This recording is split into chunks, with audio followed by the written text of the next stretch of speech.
in the den of iniquity. Vicinity no pretty, calamity fi hit we any moment. What a pity. Tomorrow never certain. What was behind the curtain? The face of evil smirking with that shifty eyes averting. It's not a steady bubble that either pop or topple. Many will fall and stumble. Let the dozers gather rubble. From LA to Colorado, Guinea to Burkina Faso. Cannons could reach the towers and the troops will storm the castle.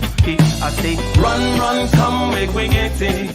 Because the peace that is bestowed upon the meek is overrated. So run, come, make we get it. Calling all your daughters and your sons, we come forget it. I say, run, come, make we get it. Because the peace that is bestowed upon the meek is overrated. Lord, run, come, make we get it. Calling all your daughters and your sons, we come forget it. With the rubble steady rising, and hearts are compromising. Convictions here are stifling, making evil appetizing. The fists are steady forming, and countenance is falling. Defenses are withdrawing, possibilities are falling. In these your circumstances, evil will make advances. Pick up your sword and lances, and be sure to take your stances. Victory is never promised, the battle is upon us. Gather the brave and honest, and the righteous in your corners.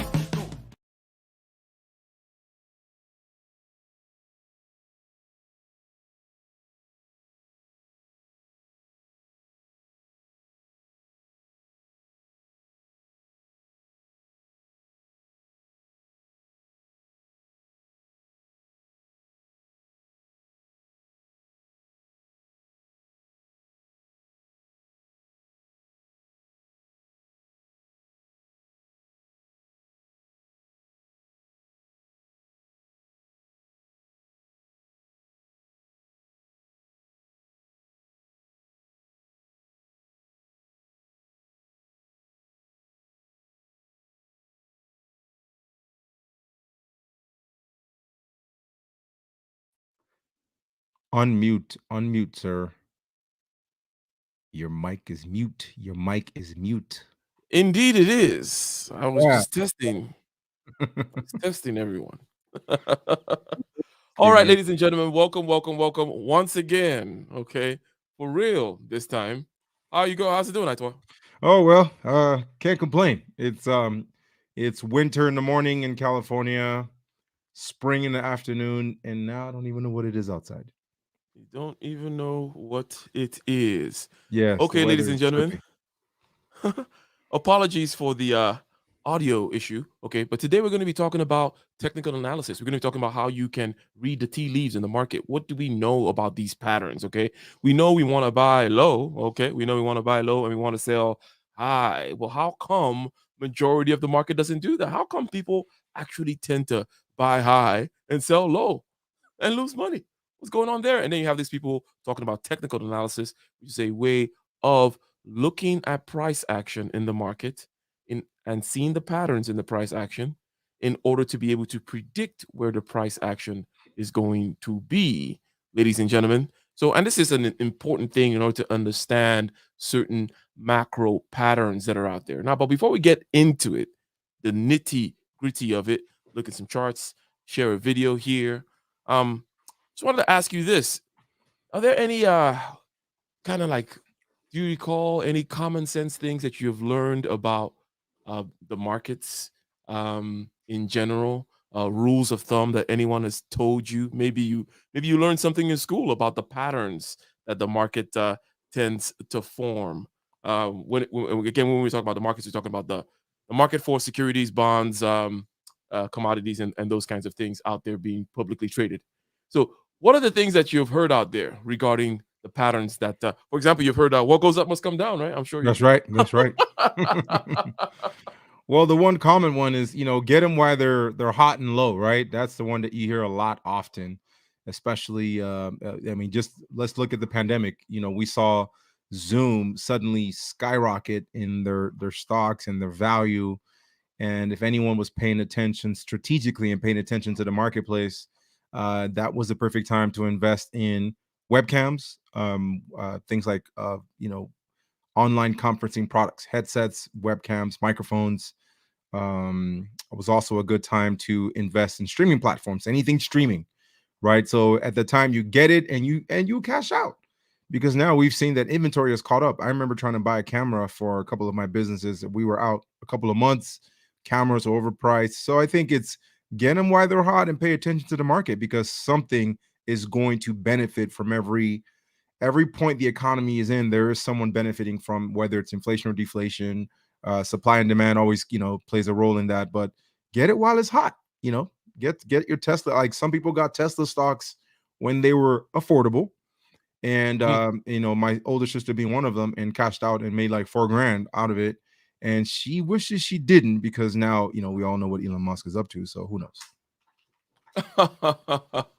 You never know what that guy's up to. Well. Okay, cool. So we're saying that technical analysis is the way of looking at price action in the market, Right. looking at the patterns that the price action forms in order to predict where the price is going to go. Okay. Now, Right. this is opposed to something called fundamental analysis. Okay. And we're Right. going to watch a video that breaks this down. And my goal today, as you would expect, is not to get into looking at charts and memorizing patterns. Is we want to get a basic understanding in an intuitive way of what these patterns mean.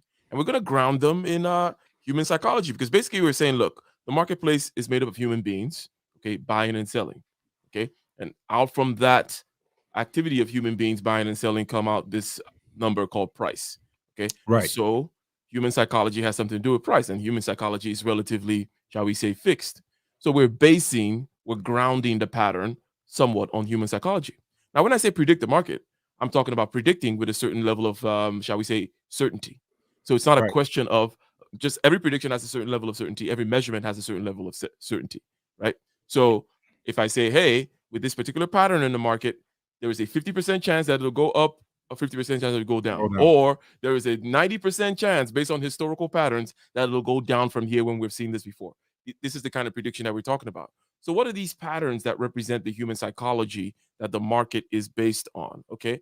And I think that it is key here when we talk about this human psychology thing, because let me put it this way. Okay. And let's see if this makes sense. You notice a pattern. Okay. A pattern. It could be a floating, a floating piece of paper. Okay. And it's making a pattern. Okay. Or you are floating in space and you see this rock. It's Earth. You don't know about Earth. And it's going around this central point. You don't know what the central point is, but you'll see a pattern, right? Right. So that's one thing. But it is difficult to have a lot of faith in a pattern that we don't have an explanatory story for. In other words, you can chart the pattern and be like, okay, it's going around at a frequency of 365 days, one revolution. Okay. Or whatever timing system you have, you're using it to chart the pattern. So you can actually chart the pattern that you're seeing. Let's say it's the rotation of this particular rock in space. But when you now know or have a story that it is rotating around the sun, and this rotation has to do with the gravitational pull of the sun, and yeah, that's why all these other bodies over there are doing that, then you can relax, and it's almost like you feel free that you can now turn away from that pattern, and that when you look back, it's still going to be happening. Right. Right. It'll continue the rules. It'll continue the rules because you have some kind of a story. You have some. It's not just I saw something rotate. I measured it. It's rotating, but we have to have some kind of story. So when we see patterns in the market, we want to be able to ground them in some kind of story, and we have to be able to ground them in typical human interaction type behaviors, so that we can time the lows on the market, for example. Okay, so let me get back into the reason why again, because we want to buy low and we want to sell high. So is the market low right now? Well, that depends on the pattern that you're looking at. Okay. Right. And then, but we'll look at some of these patterns. Okay. And then there's another thing called fundamental analysis, which is not what we're talking about today. Fundamental analysis is knowing about other factors, such as the management of the company, what value the company is actually bringing to the market, the balance sheet and financial health of the company. Okay. Technical analysis is looking at the price of the company stock. Okay. And what was the price yesterday? What's the pattern? And what's it going to be in the future? That's technical analysis. Fundamental analysis is looking in terms of perspective. It has a broader time horizon. Okay. Fundamental analysis is looking at a broader time horizon that will say, okay, I know that this company will give me great returns because of these fundamental facts. Okay. Right. About how it is managed, and I believe in Elon Musk or whatever it may be. Technical analysis is just, you don't know what this thing is. It could be a banana, a tomato, or Bitcoin. It just has a price, right? and it's just doing certain patterns. And based on human psychology and the patterns that we've noticed, you say, okay, cool, I'm going to place my bet here because I think X or Y is going to happen. Right. Okay, ladies and gentlemen, let's go ahead and share this video, okay? And we'll start getting into this. There are a few things that I would like to kind of make clear today, but as we share this video here by the Coin Bureau, okay, it's a cryptocurrency channel, so you're going to need to hear some cryptocurrency type stuff in there, but the thing we're mainly focusing on is the patterns that the chart makes. How do we understand these patterns intuitively vis-a-vis how they reflect the psychology of buyers and sellers in the marketplace that determine the price? But let's start. And go. At some point, you've probably looked to yourself in the mirror and asked why you didn't sell the top and buy the dip. After all, the crypto market ebbs and flows, right? That's what seasoned cryptocurrency traders believe, and capitalizing on these short-term patterns is what has made many of them so successful. For the average crypto connoisseur, however, hodling will provide the same profits or more than if they had actively traded. So hodling basically is when you hold on and you're for the long term, okay? So you're buying something and you're saying, I don't care what the price is tomorrow. I don't care what the price it was last week. Just going to hang on to it. I'm hanging on to it because I think that in 10 years, okay? So you have a time horizon that is long. You have a fundamental belief in the value of this thing somehow, or a fundamental belief that the market is going to keep on going in a particular direction for the long haul. So you buy at any price right now because your time horizon is 10 years down the line. But let's continue.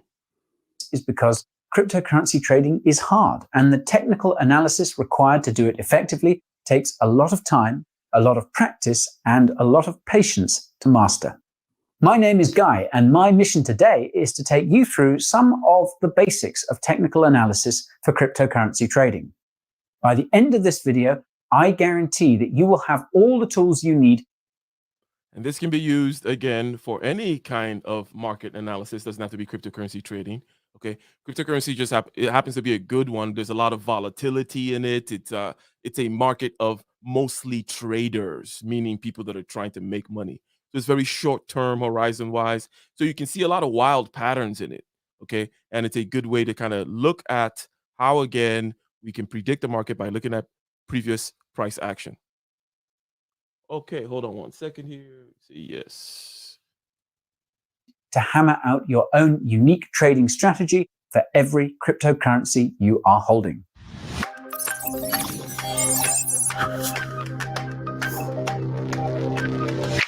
Before we break out the Bollinger Bands, I need to share one critical indicator with you.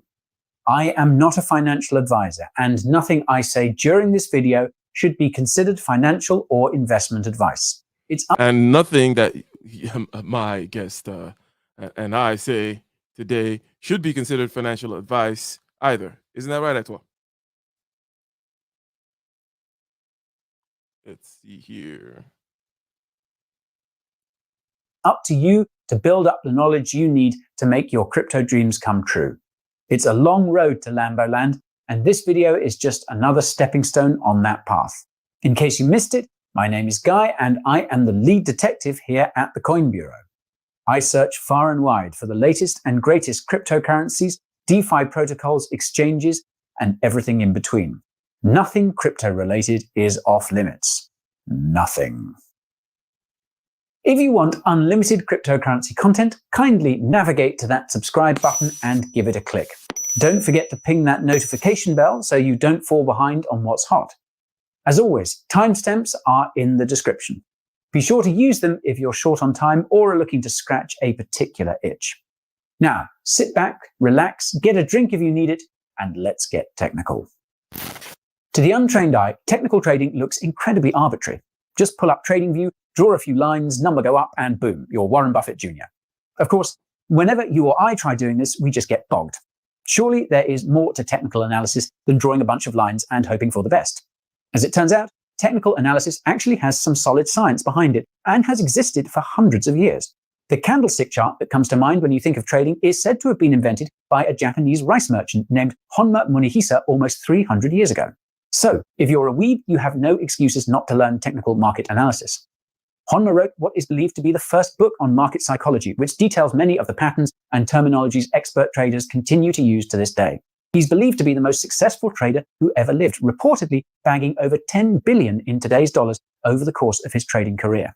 That's not so hard to believe, considering that he was probably the only person on the planet at the time who had an in-depth understanding of the ebb and flow of commodity markets. But it wasn't just Honma's first mover status that made his trading so successful. It was his understanding that human psychology is what fundamentally moves any given market. Emotions like fear and greed follow surprisingly consistent patterns, and with the right analysis.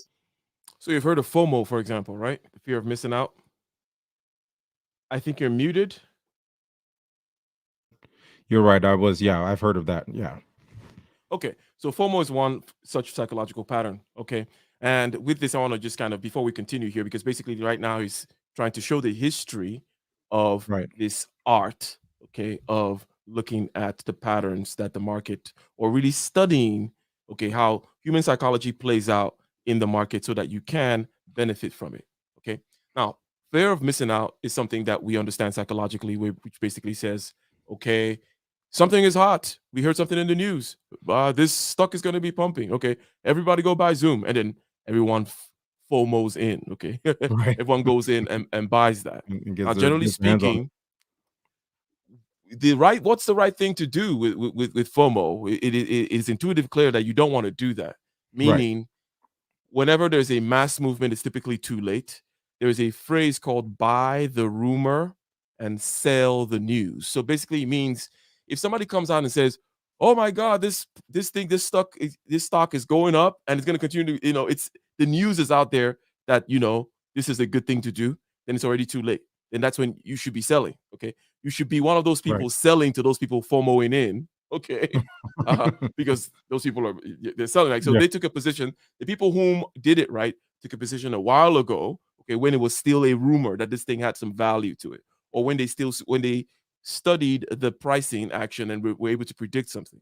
And by the time the news comes out, it's typically too late. And by the time the news comes out, it's when you FOMO in to a stock, into an investment of any kind. So that one is a very simple rule, right? Yeah, just don't FOMO. These patterns can not only be easily seen on a candlestick chart, they can also be predicted. It wasn't until the 1970s that trading charts we see today started to be actively used in Western markets.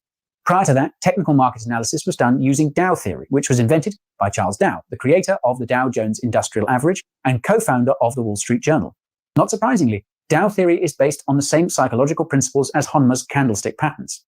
It is important to keep in mind that although technical analysis has proven itself to be a powerful trading tool, there are other factors you should keep in mind when it comes to crafting a trading strategy.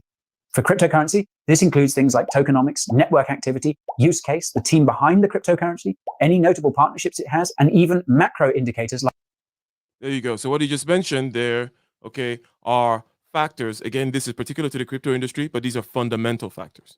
So it's saying technical analysis, which is just looking at the now, what kind of because here's what we're getting at. Okay, whether you're just somebody who passively invests, like let's say put your money into 401k or IRA or something like that, or maybe you try to, like you mentioned, your sister goes in, and snag something. After all, there are apps such as Robinhood that makes it easy for the, shall we say, regular person to be, to do some trading.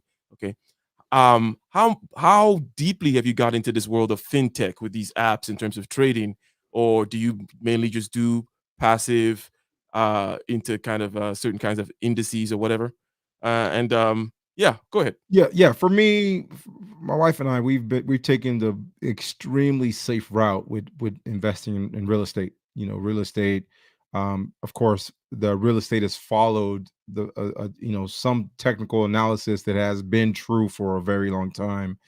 You make an investment in a property, it'll get you equity, and you can use that equity to reinvest in another business or another property, or you could just let that equity build up, and you're sitting on a potential retirement or a big payout that you can use to do another investment or buy another property. So we've been threading in the world of real estate with several properties, looking for a third property, and I've actually talked to her about some of the properties that you talked about. in Ghana and places like that for potential investment. So I haven't been crazy about stocks because it's so much to take in. But just glancing at some of the apps and having conversations with people, it is a very strategic thing to do because you have to pay attention to all the little trends, and you have to, again, the use of those apps, you are exposed to, hey, this is a potential investment, and there are even options out there that are say, hey, invest now and we'll give you an extra $200 to get your first stock and things like that. So there are little things out there, but like I said, I've kept mine in just real estate, really. Okay, cool. So let's try this, okay? Let's try some basic stuff here before we go back to the video, right? Okay. Let's say we're dealing with, the typical horizontal axis here is the price of apples, okay? This is the price of hearts, whatever, right? And then this is time, okay? Now, Okay. a lot of times people will say things like, "Oh, should I buy something right now?" Well, it depends on what your cost basis is. What do I mean by Always. that? It depends on what you did yesterday. In other words, for example, people will be like, "Well, should you sell Bitcoin now?" Well, the Bitcoin I have right now, I can still hold because my cost basis is very low because I bought Bitcoin around 2020 in March of 2020 when it really dipped before it spiked to the top, and then now it's maybe somewhere here, right? Mhm. So if I got Bitcoin here and now the price is here, then I have a totally different story. In other words, whenever somebody gives you a one size fits all, what do I do with this particular thing without obviously contextualizing and saying, depending on what your cost basis is, okay, Mhm. if Bitcoin costs you 10K, you can avoid for the volatility to be happening now, and maybe wait long term to see if it gets back to 60 again, okay, before you sell. Okay. Now, Right. this is one basic thing about the market, which is that never listen. Okay, now since you said you're not into it and but you're looking at it and something like that, and okay, cool. Number one, Mhm. obviously, when you're gonna get into something like this, rule number one is always do not spend money you're not willing to To lose. lose. That I know. Okay.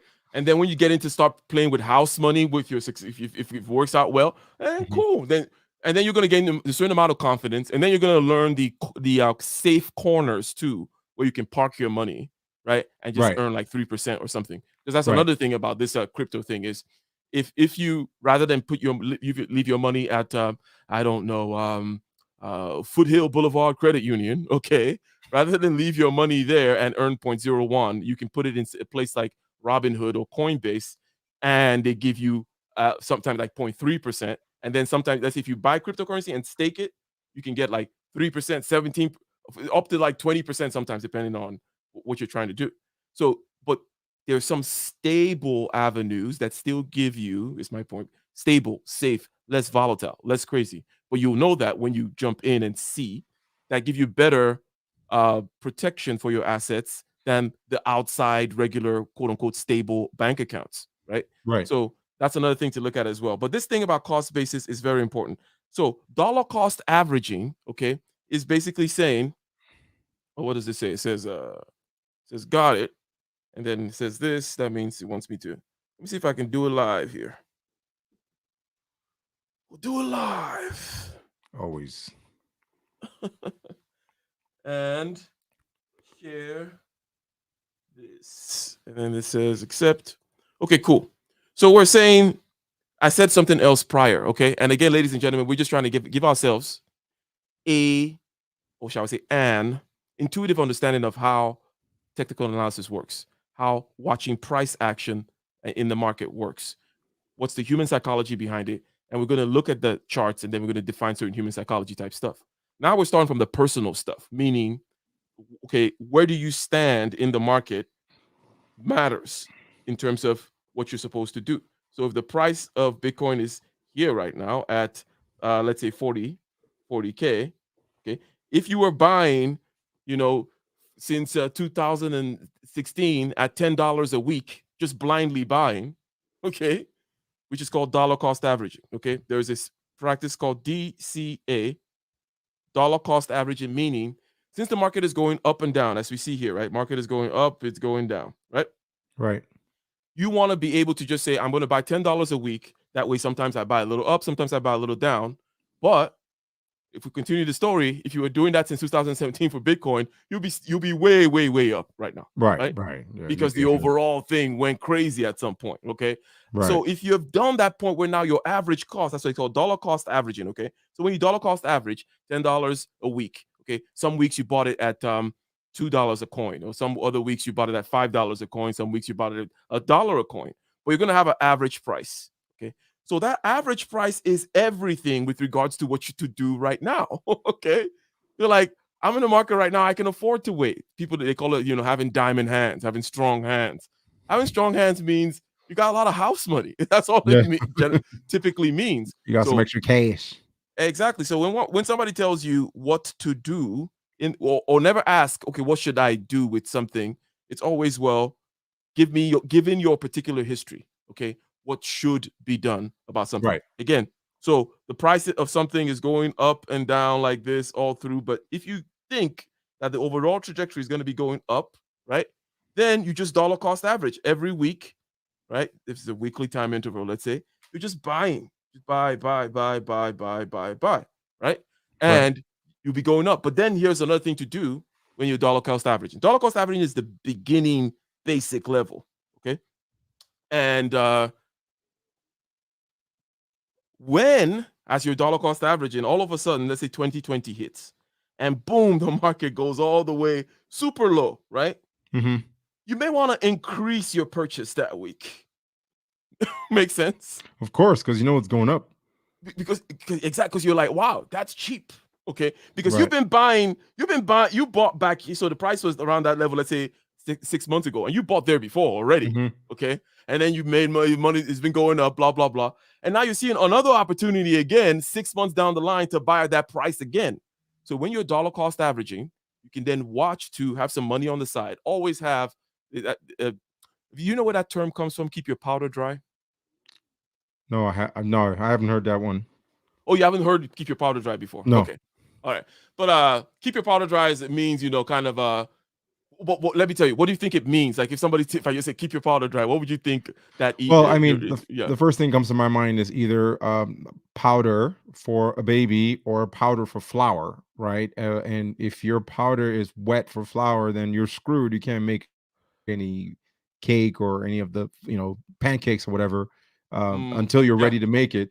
So, and for a baby, it loses its power in being powder. So you want to keep it dry. I mean, it sounds almost logical to respond to give it that definition, right? Yeah. So it's actually gunpowder, right? So all kinds of powder typically you want to keep dry, right? Right. So in this case, it's gunpowder, and you don't want to be in the middle of the, the enemies are coming in. And oh man, my gunpowder is wet. I got to dry it. Give me a couple days. That's not going to work out. But keeping dry powder won't. in the financial markets also means having cash ready to deploy for opportunities like this. Because look, I told you, I have a very low cost base dollar cost average right now, or cost basis for certain cryptocurrencies. Why? Because I had cash when this thing happened in 2020. That's what happened to cryptocurrencies. Now, I've been watching cryptocurrency space for a long time. Okay. But again, let me take a step back, draw another little chart here and say, you're watching something. It started a small, a while ago, let's say like Bitcoin, whatever. And then it expands and then boom, crazy expansion, right? And you're like, oh crap, that's an interesting thing. Mm-hmm. And then 2020 comes, boom, it drops. You want to have cash for that kind of an opportunity, right? Right. And then that's what you do. But again, even if you were dollar cost averaging all the way through this thing like this, when this drop happens with the whole dollar cost average plan, the whole idea is, okay, I'm going to put more, typically called buy the dip. Okay. Now, obviously, you're like, well, this has gone beyond technical analysis. You're now in the realm of what we call fundamental analysis. You're slightly long term. You're not necessarily saying, okay, what are the patterns that the market is making? And we'll get back to the video, by the way. But I figured this might be let me know if this is a worthwhile exercise with regards to your. I think this is very helpful. Okay, so you're talking about, I have a long-term belief. Let's say it's the S&P 500. This could be the S&P 500, right? And you have a long-term belief, as major people act as though they have that belief by, pouring billions of dollars into the 401ks and IRAs and all that kind of stuff. They have a belief that it's going to go up Okay, that it's gonna overall be up. Okay, so your 401k is just a dollar cost averaging, right? Your dollar cost Right. averaging every paycheck a certain amount. Basically. Okay, and you're saying you believe in it's going up. So that is that belief part is what you call fundamental analysis. You're saying, okay, I believe in the S&P 500, whatever the S&P 500 means, whatever backs it up, You're just and gonna believe in whatever. it. You're gonna believe in it, right? That's Except what with you're. financials. That's what people are doing. Okay, and Right. you're like, hey, I believe in land, for example. I believe in a house. I believe in a brick. I live in red dirt that goes up. They're not making any more of it. But you or someone else would have to believe in the S&P 500, which is what we do when we dollar cost average into these entities like the 401k, Vanguard, for example. And these entities really move massive amounts of money in this kinds of repeated uh patterns that are known, so they actually influence the market a lot. Okay, Right. so but people have that belief. Okay, so that's a fundamental belief. Now we've said a few things about where you start. Let's go back, and by where you start I mean just how you should look at what to do, by saying it depends on what you did already, depends on where you are already. Now let me show you a chart, and let's talk about something called resistance and something called support. So a price is going like this, it goes up, and it hits this point. Ding, it comes down again. It tries, ding, it comes down again. Right? And then it breaks through that point, and then it tries to come down, and then boom, it goes up again. So this point is what we're interested in. Okay. This point here. At this point, when it's trying to break through, it's called a point of resistance. And basically, what is resistance? What is resistance in terms of the market? Resistance is people are saying, look, let's say this is $10, right? Let's just call this $10 price, right? People are saying, look, I think this thing is valuable, but I won't pay over $10 for it. They may have a thing that says, hey, you know what? I think it's actually going to be worth maybe 100 more next year, but I'm not so certain, okay, Right. as to pay $10 for it, right? In other Right. words, like, for example, if you had a 10% certainty that if you bought something with 1 penny today, it'd be worth $1 million next year, you buy it. Oh yeah. You're like, only 10% certainty, but it's a penny. But if you're like, oh, you have to spend 100,000, you're like, Yeah. but I don't want to spend 100,000. So this one is called resistance, okay? And a resistance price is something to watch out for, okay? Because and then over here, this would be a local support. So resistance is a local high. Makes sense? Right. Local meaning within the span of, let's say, 3 weeks, okay? There is a local high that keeps happening. It keeps bumping down here, and it keeps going down here. So Bitcoin, for example, right now has a local resistance of about 45,000. Hasn't crossed there. The Okay. minute it crosses there, okay, one day, boom, it just crosses there. Before you buy, you want it to take come advantage. back down, Right. and it turns a resistance into a support. Purchase. This is what when you flip resistance to support, it now tells you something. Because basically, what did we say about the resistance zone? The resistance zone is, look, I don't want to pay $10 for these tomatoes, right? Right. I don't want to pay $10 to the people selling are like, $10, $10. They go, they keep hiking the price, $10, and then when they try to sell $10, it goes down. They try again next week, $10, it goes down. But then one day, boom, all of a sudden, people are buying it for $10. People are buying it for $20. Okay, but what you want to do now is you want to go back and test that $10 down again and say, if a buyer now comes in and says, I'll pay you $9, can they get it? Right? And then when you see that it doesn't go below $10 again, then you start buying, because you're like, okay, before I don't know if it was going to cross $10, okay? But it crossed $10, still I don't buy. Because I want Gotta hold off. I want to check it again. Once it bounces here, boom, typically you get something again. And because it's definitely going to do this, and then maybe and then you have when it comes to technical analysis now, then you have a chart that has a pattern that tells you what is the chances that from this particular pattern, this flipping of resistance to support, okay, in this particular way, what are the chances that it'll now go boom all the way up to the moon from here, right? or it's going to fall back again to test this lower resistance, right? So when you're looking at a local area like this, you're looking at these resistances and supports and how tested have they been, right? So if you're like, we have hit this bottom 10,000 times, never went past it, right? We're never going back there again, right? That kind of for the foreseeable future.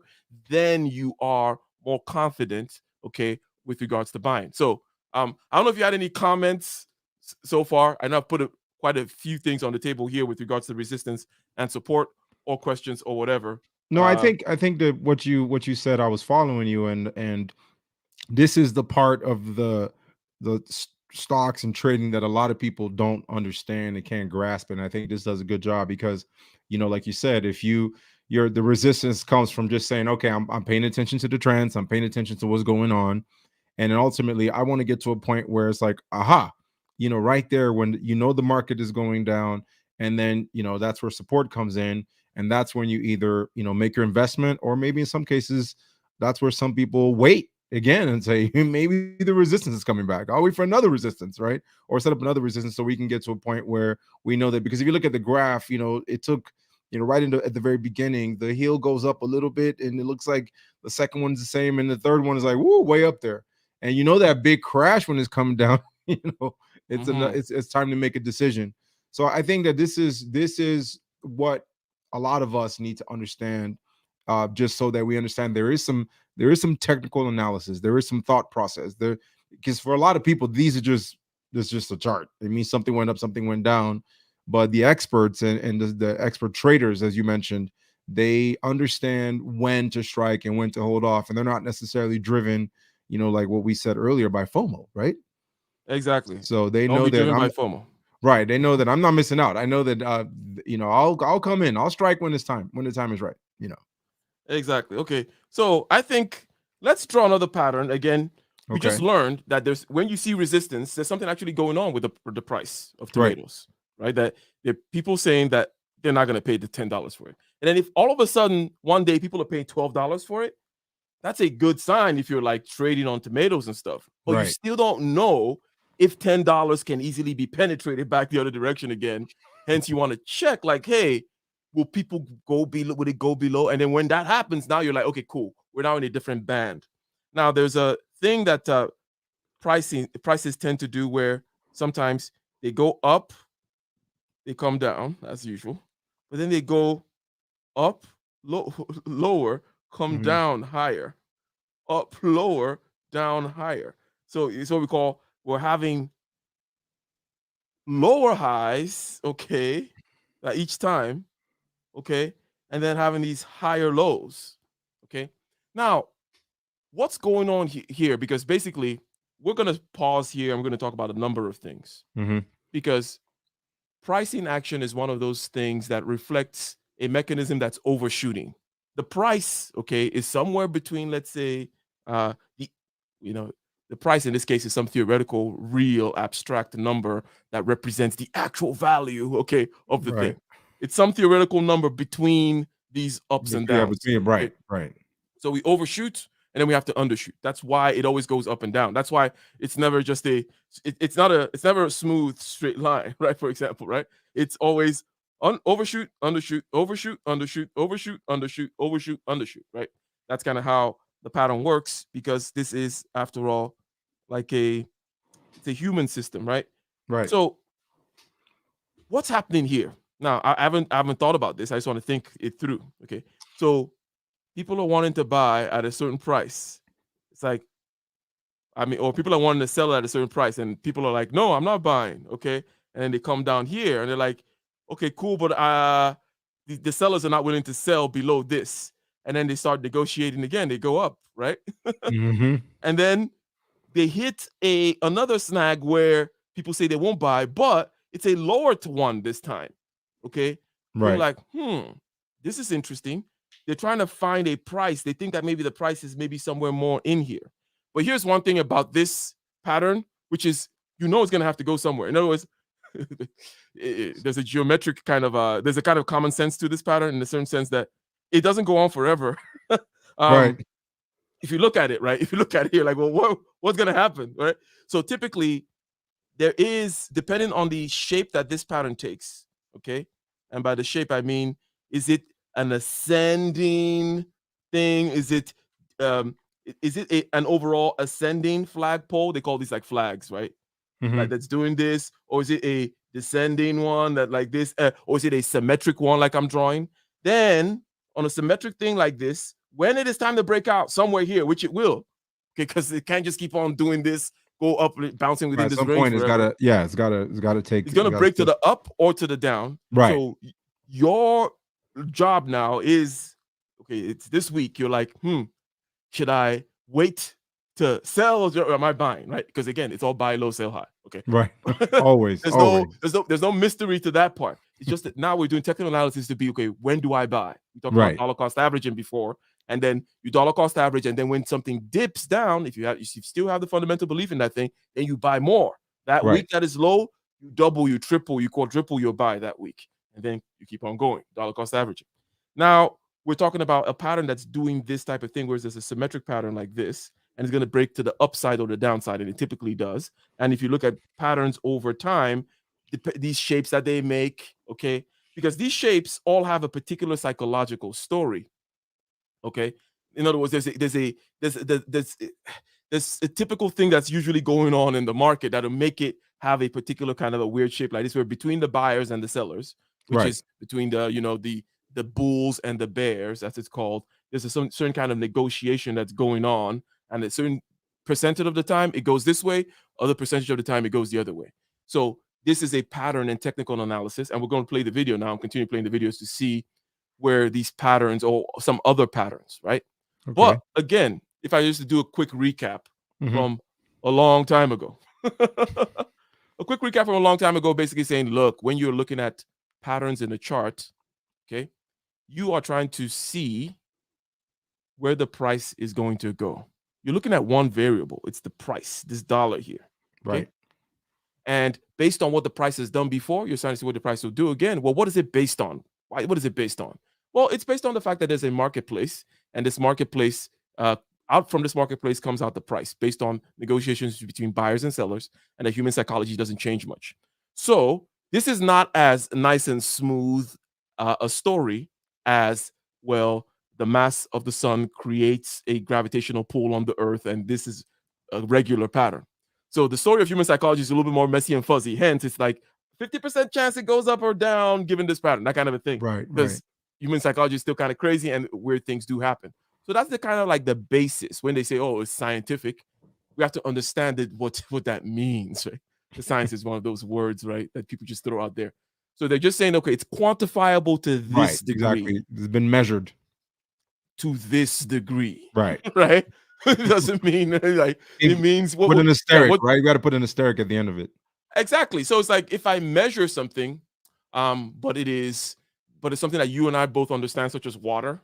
It's like, okay, not much asterisk going there. It's like plus or minus 0.000001 gallons that I missed or something, or whatever it did, blah, blah, blah. But when I measure something, I'm saying it is based on the migration patterns of these particular birds, of the blah, blah, blah. And sometimes they do this, sometimes they do that. Maybe I'm at like 95% now. When I say something is based on buying and selling human psychology, okay, that's a fuzzier thing I'm tracking, right?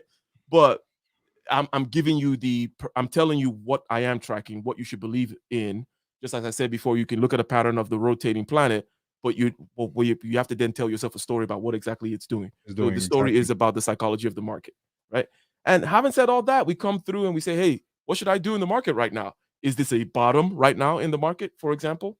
Okay, because we know recently things have gone down. Anyone who is barely keeping track knows that things have gone down. All that sweet money printing from 2020 that took us out of that dip that I took advantage of. And by the way, look, no shit, look, I took complete advantage of that dip, right? As you should. That dip happened. I copped hell of cryptocurrencies. It skyrocketed, okay? In other words, the assets inflated, the money that was printed flowed in there, and I cashed out, and such that now I have still a great dollar cost basis, even though Bitcoin has come down from 60-something thousand down to something lower now. So point being, where you're at determines where you should go. And then we talk about something called dollar cost averaging, which basically just says, I believe in something long term. Let's say it's the S&P 500. Okay. I believe in long term, or I believe in Bitcoin long term. Okay. I believe in Ethereum long term. So I'm just going to say, I'm going to put in $10 every week. And it's not hard to do. You set it and forget it. Coinbase or Robinhood, right?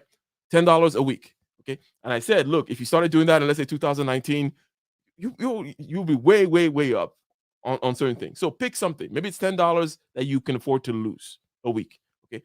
And by the way, when you start and it starts actually winning, you feel a lot better about it. Or you're going to take it a little bit more seriously. It's not going to be like, you're not going to feel like, you're not going to look at it as, I'm just throwing this money away anymore. Right. It becomes a new source of a whole new thing in and of itself. But ladies and gentlemen, having said all that, we last looked at certain patterns and we talked about resistances, which is like support. This, and we talked about support. And we say typically when a resistance, okay, which is a local high in a price chart, when a resistance, okay, is broken, you don't want to do anything yet until it flips and turns into a support. Same thing also when a support is broken, you don't want to decide, okay, what to do until it flips and turns into a resistance and be like, okay, cool. So now we're in this little box. Right. We're starting the chart. We're starting all over again. That kind of a thing. Right. So, what I mean is we're starting the slope again, right? Yeah. So let me can I go backwards on this? So I was doing let's do this. Yeah, it's a bunch of backs. So now we're like, let's say this is boom, we're hitting resistance. Mm-hmm. I mean, not this is a support, right? Right. And then there's boom, support again, and then it goes down. It breaks through right. You don't know yet until it does this, and then bam, that becomes. So now you're flipped a support into a new resistance. Now right. you know you're in a kind of a different regime now. Right. That's what I was saying. I'm like starting the slope all over. You're starting again. Now you're now looking at yourself in a different regime. So this is all about deciding, well, what's a local minimum and what's a local maximum. These rules are meant to hit, like, how can I be certain that this resistance that just broke means something? Well, when you check it and it flips to support, or when the support flips to resistance, you're like, okay, cool. That's a place where boom, I'm gonna go, and I'll feel more confident to buy here. Okay, for example, right? You may, and then another thing is, okay, well, how about how do I know it's not gonna go lower? Right? I want to buy lower. That's why you always have dry powder waiting, and you never put all your powder in. Right? You got it. You got to be like, okay, if there's a chance, and because it's all of the patterns, and in the patterns it can tell you the chance. Okay, the chance that it still goes lower. If there's a chance that it goes lower, I still have some extra cash here, but I'm going to put some money in here, okay, because I think that it's not going to go lower than this, because I think because before, let's say some other place in the chart, historically, this is a big type of support down here because of something. If you look back, it's been having these patterns for the past, 18 months, and you're like, oh, I'm sure it's not going to go below here, so I'm going to buy now, right? Or put the big purchase at this point. If it goes lower, it's not going to go much lower than this. Timing the perfect bottom, no one ever times the perfect bottom. No one ever times the perfect top. We want to be like in the general vicinity of the bottom when you are buying. Okay, and this is how you gauge what the general vicinity is. Now, let's continue with the video. How are we doing on time there? We went on a nice little detour. We're 52 minutes in. Wow, that was a there was a lot of when you start talking stock and markets, I mean, there's so much to pick up and a lot to cover, but yeah, I think we get to the video. There we go. Here. Use case, the team behind the cryptocurrency, any notable partnerships it has, and even macro indicators like Bitcoin's stock-to-flow model and Bitcoin dominance. Evaluating these factors is called fundamental analysis because it focuses on more objective measures of an asset's potential value. If you're a hodler, these are probably the metrics you're using to decide on which cryptocurrency to invest in and when to sell it. I actually made a video about some of these fundamental metrics and how you can use them to find promising altcoins that could moon. You can check that one out by clicking here. In contrast to fundamental analysis, technical analysis focuses almost exclusively on price action. Pumps and dumps are ultimately caused by the irrational emotions of the people. There you go. So fundamental analysis were the things he talked about earlier. He said, hey, what are the crypto, what are the tokenomics? Tokenomics is just another way of saying, the mechanisms of this particular token, right? So what is the financial balance sheet of the company look like? What is the management? Fundamental analysis, think Warren Buffett, right? Warren Buffett buys these great companies and he buys a substantial chunk of them, by the way. Okay. And by the way, when Warren Buffett always says, oh, diversify, diversify, diversify. When you have billions of dollars, you do a different type of diversification. Warren Buffett doesn't actually diversify the way you diversify. He buys when you buy half a company, you're not really you're going all in on that one company, right? Especially now when you got have other companies. Okay. Yeah, I was gonna say, especially when you have the money, he has the money, so his diversification can extend beyond what we can think about. Exactly. So he's seen certain fundamental principles about these companies that he believes in, that things are going to be, great values forever.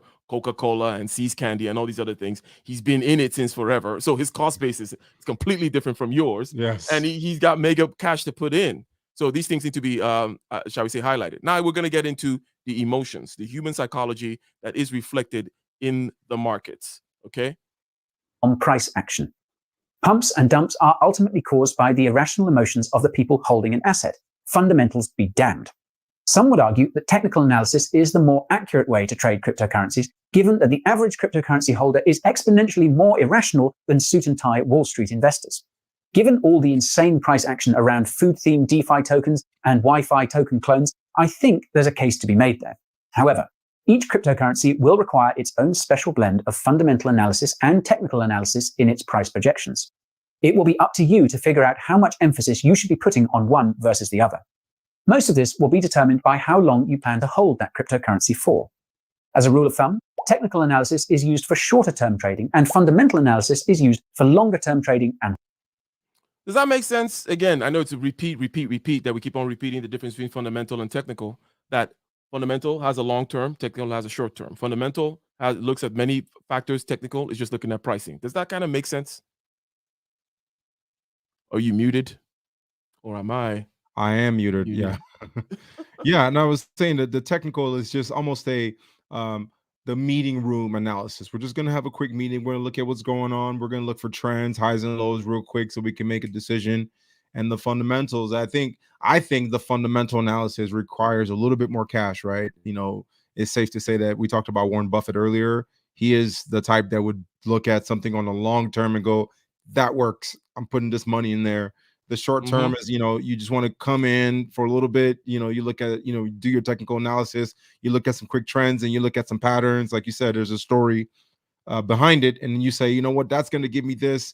I had some resistance going on and now I'm just going to stop right there because there's support and I'm out, or after a little while, right? But the long term says, hold on a second. I'm going to get a Tesla stock because I know that 10 years from now, EVs are going to be a big market. So hence the folks that bought Apple and things like that. I'm glad you brought up Tesla right now, because right now, okay, we're having a crash of a lot of these, they call them growth stocks. You have growth stocks and you have value stocks. Right. It's kind of funny. It's like it's almost like marketing terms. Value stock. It's like, well, it's not low growth. It's high value. Emotional words. You call an apartment cozy. Yeah. It's like, it's a cozy apartment. Okay. It's like 5 square feet. Or it's like it reminds me of the term Apple uses. It says it's amazing Gorilla Glass. It's still glass, but it's amazing. It's amazing Gorilla Glass. Gorilla Glass. Yeah, but it can still break. Corinthian leather. Yeah. Anyways, speaking of Tesla, fundamental analysis comes into the picture in this particular scenario, which we're going to paint right now. Right now, okay, the market is down for these what were called growth stocks. They kind of spiked along with cryptocurrency in 2020. Okay, Bitcoin saw its highs, its local high right now ever happened in 2020. About 60 grand or so, something like that. Okay, or maybe it was, I think, towards the end of 2020. Okay, cool. So a lot along with that, Apple and Amazon, everybody was spiking. Okay, and the dollar machine was printing. Okay, remember, fiat currency can be printed by a central bank, and when the fiat currency is printed, inflation tends to happen. And what happens with inflation is that assets go up. Okay, Right. so these prices go up, right? But then they're going to bump them upon some fundamental reality, right? And then they're Right. going to need to correct, because remember, it's about overshooting and undershooting, right? That's right. So now shall we say, Tesla has dropped. But here's the thing. Some people may say, hey, here's another opportunity to go in and cop some Tesla, right? Cop Right. some Tesla, some Apple, some more of these things that boomed in the last cycle. However, not everything booms in every cycle equally, That is right? true. Some things are just going to have a nice little lift. Some things are going to really boom, like Tesla last time. So now you need to have the fundamental analysis of what actually will happen Exactly. with Tesla the next cycle around. But Okay? think about it So, though. go ahead. Do you think that Elon Musk's acquisition of Twitter can? I mean, I'm thinking about it that if he owns Elon Musk owns Twitter, all of a sudden he could put the logo of Tesla on somewhere next to Twitter. Elon Musk is a marketing guy. Elon Musk is a entrepreneur, right? Right. Meaning, and that's why he bends a lot of rules. His paper, Mhm. if you look at his fundamentals, right? If you look at the fundamentals, like the balance sheets and stuff like that, oh Mhm. no, he's doing all kinds of swingy things, right? He's a shady guy. But Right. well, for entrepreneurial type people like myself, yeah, he's one of my guys. Right. Don't expect him to be a CEO manager, dotting I's, crossing T's. That's not what those type of people do, right? No, not at So, all. but what you're saying now about you knowing the price or what's going to happen in the next cycle, that's where fundamental analysis comes in. Right. What's Exactly. going to happen in the next cycle? We can all kind of generally be sure that there is a local low right now with Right. maybe a 30% chance of going lower if it becomes just a hard recession in the next couple of next few months, let's say. But there's a local low, but what to buy now becomes the thing. I knew to get into Bitcoin, okay, because I knew of something fundamental in 2020, which was the halving of Bitcoin. Okay. Mm. Now, have you probably, can I get a one in the chat if anyone has ever heard about the halving of Bitcoin? Half, like the half, HAL, but with the V, to have the halving or the halvening. You can put a one in the chat. The halving. I'm sure everyone by now has heard of Bitcoin. Yes. But have we heard of what the halving of Bitcoin is? And I believe it happens in 4-year cycles. Okay. And if you haven't heard of it, you can look at it right now.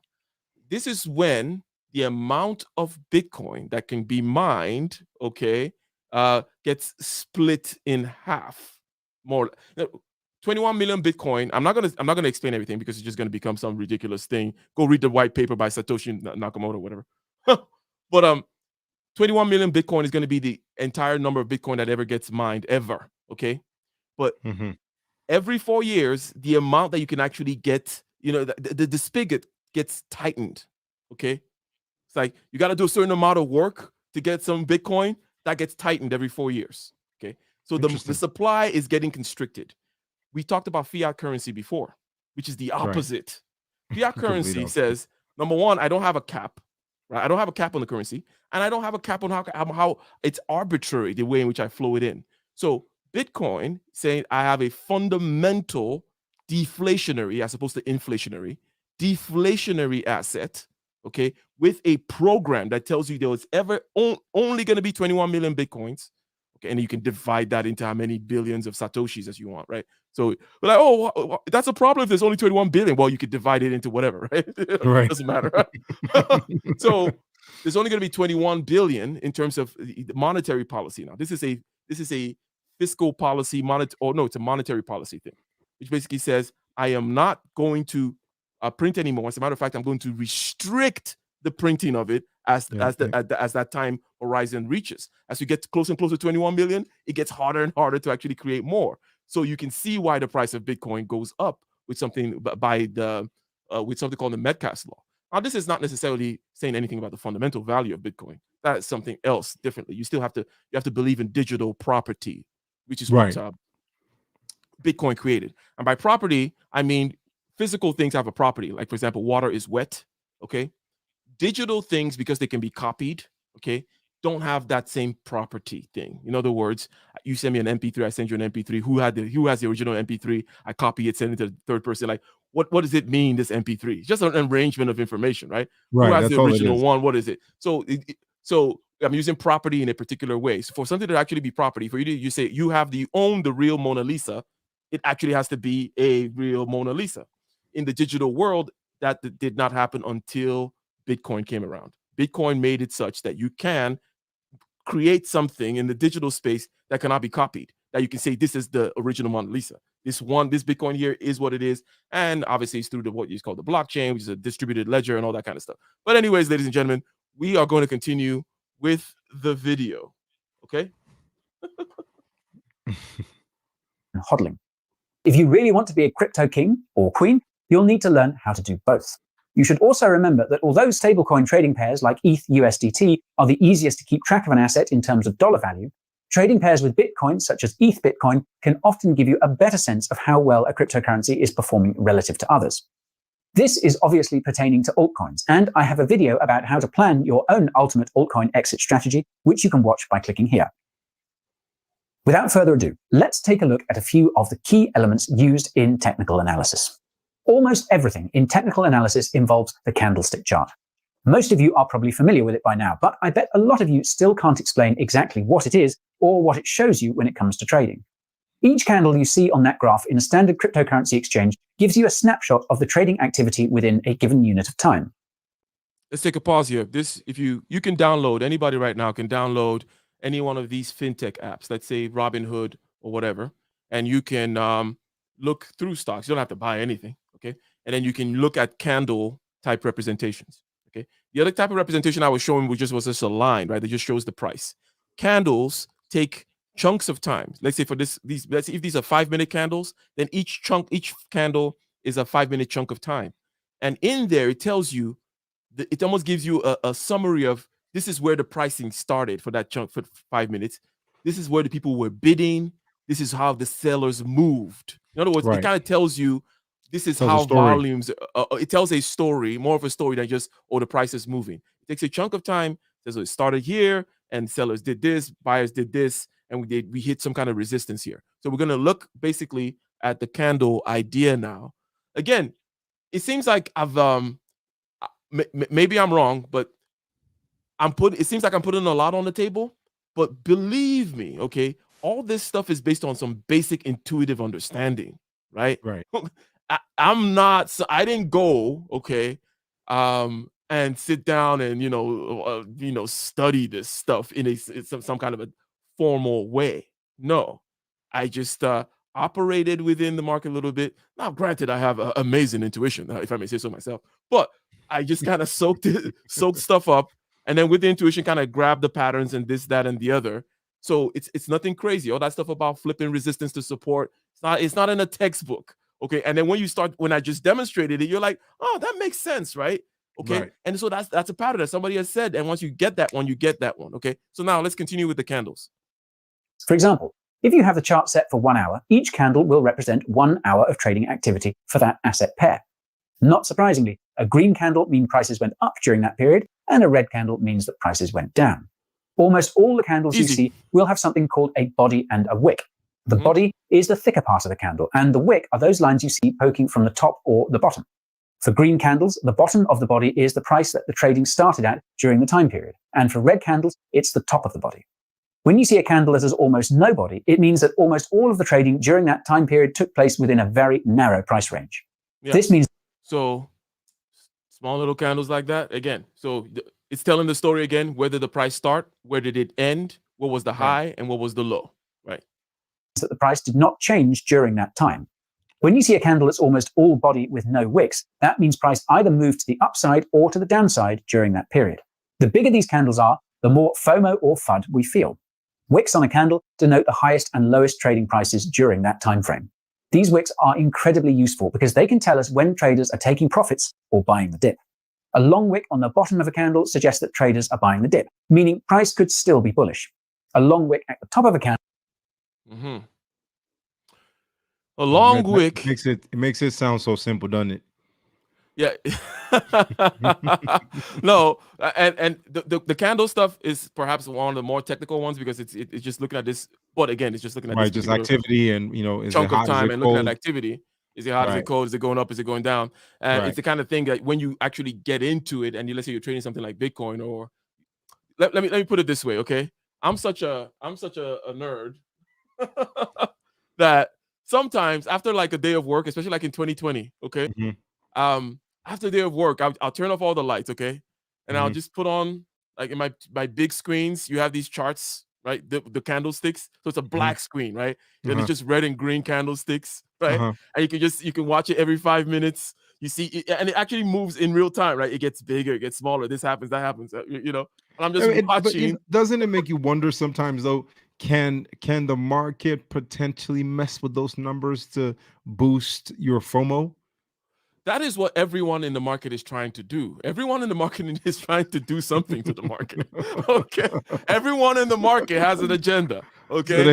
they wanna get you to Newsflash. they use your FOMO like, "Oh, man, I see that green is getting up there," or that red, it's time for Exactly. me to sell, right? Never FOMO, because there's these people out there called whales. Okay, now let's say something else. Okay, so we'll probably have to do a second part on this. I'm Mhm. seeing, or maybe a certain kind of a series, because I see that there are many concepts here that are embedded in here.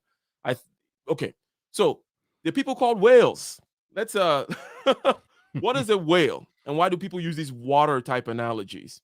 And they talk about liquidity, for The really example. big fish that eats a lot. All right. The big fish eats a lot, but it also when a whale dives in the pool, it affects Makes a things, big splash, right, makes a right. big splash. So a crypto whale, so a whale is always dependent on the size of the pool, right? So if there's a new kind of crypto coin that just came out and you have $100,000, you could be a whale in that little pool, and you could Right. really affect the price, scare everybody, and steal your money. Okay, but if you want to be a whale in big picture market type stuff, then you have to be a hedge fund or Vanguard, these people who control people's 401k money, or whatever, the guy we just mentioned, the guy that lives in Omaha. Anyways, um, you have to be one of those guys. But basically, here's the thing: a whale can affect the price of money because of any particular commodity, because they can come in and do a big Big purchase splash, right. or do a big sell on you. Okay, and thereby they can control the prices. Okay, now I don't want to confuse the audience with how does a whale control the price with buying and selling. It's just through technical analysis again. Okay, they're Right. watching So the markets. is it safe to say that a whale can increase FOMO? Because it 100%. okay, and Because okay, if a whale throws money into the market, okay, the price starts going up. then Like, I'm everyone going to throw in, yeah, I'm me and my buddies here, and typically that's if it has to be kind of coordinated. Me and my mhm, buddies this week, we're going to channel a whole bunch of high dollar whatever, and then you're going to see green candles. When people see green candles, they FOMO, they okay? do. And then the They price have to. goes up, and then the whale sells on y'all. All right. So the whale has the majority of the liquidity in the or a big chunk of the liquidity in the market, anyways. So when the Right. price goes up and he's always He's winning. making He out. wins Right. up, and also it's shorting. In other words, you don't always have to bet on the price of something going up. You also bet on the price of things going down. Going down, So right. they're betting on it going up, making it go up, and then betting that it's going to go down by shorting, which is called shorting. But I don't want to Right. get too complicated. No, Okay. you know what's interesting is I had a client for their business during the pandemic. They started a stock trading website where they were, giving lessons, and I was given access to a good a good percentage of their lectures. What I find interesting is everything you're going through, all of your terminologies. I remember seeing these terminologies and just saying, "Oh, whatever." This was 2 years ago. So here, going Oh, through okay. this with you right now, I'm like, "Hey, I remember that term. I remember the candles. I remember it all. It's pretty cool." Let's check out the super chats, okay? Before and maybe the people who dropped these super chats are no longer in Android the user, building, huh? but sick lid. Let's see. I can check. Sick lid in the building, dropping the super chat. Okay. Saying I was talking about perfect bottoms, not timing the perfect bottom of the market. And he's here talking about having perfect bottoms. Laughy faces.